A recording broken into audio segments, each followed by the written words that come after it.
already. It's only been 2 years since. Thank God the man ended his sentence there. Lucas wasn't in any mood to discuss Emily. He never would be. The third head to swivel toward Lucas was that of Ewan Fairchild, Viscount Clayton. Clayton had recently got himself leg-shackled and was just back from his honeymoon. Clayton had a mind for science, and there were few things he liked better than experimenting and creating things. He was the kind of man you'd entrust your deepest secrets to. Rich as Croesus and loyal to a fault, Clayton loved his wife Theodora deeply and completely.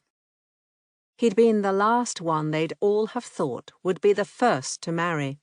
Clayton exclaimed, "Thank heavens! I cannot wait until I'm no longer the only one of us with the parson's noose around his neck." Lucas took another long draught from his mug and wiped the back of his hand across his lips. His role in their quartet was that of the peacekeeper and confidant. The four of them had met at Eton as lads, and stuck together through all manner of hurdles. Lucas's main concern was, and had always been, duty. He'd spent his life trying to fulfill his duty to his father, his family, and the crown, in that order. His years in the Navy had taught him responsibility, respect, and the importance of hard work.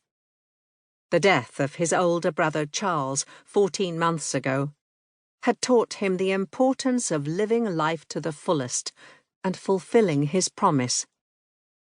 Before his death, Charles had been championing a bill before Parliament.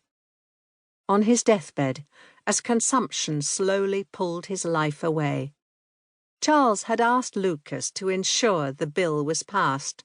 "For the good of our estate," Charles had said. "For the good of the country," Lucas had promised his brother. If it was the last thing he did, he would ensure the employment bill passed. Lucas would take a bullet for any one of his friends. He'd give his life for his country. He would walk across broken glass for his mother or sister.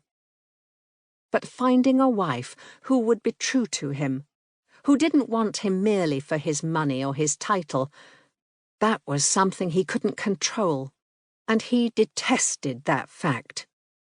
Lucas glanced around at his three friends, who watched him as if he'd recently escaped from Bedlam. The rules of etiquette were different here at the Curious Goat Inn. The pub sat like a fat little duck on the corner of 2 streets in an area of London that was a goodly length from Mayfair, but not quite as far, status-wise, as the Rookeries.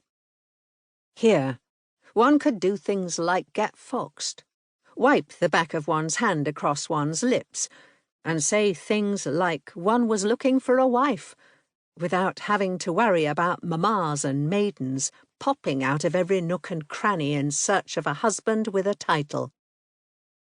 Ever since he'd inherited the title, he'd been beset by such ladies at every turn.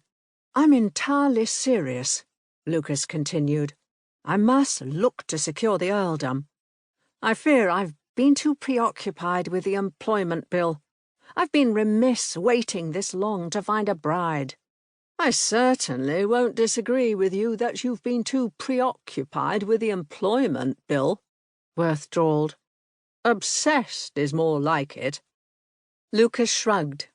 "Well, now that the Lords have tabled the vote until the autumn session, I have more time to rally the votes I need.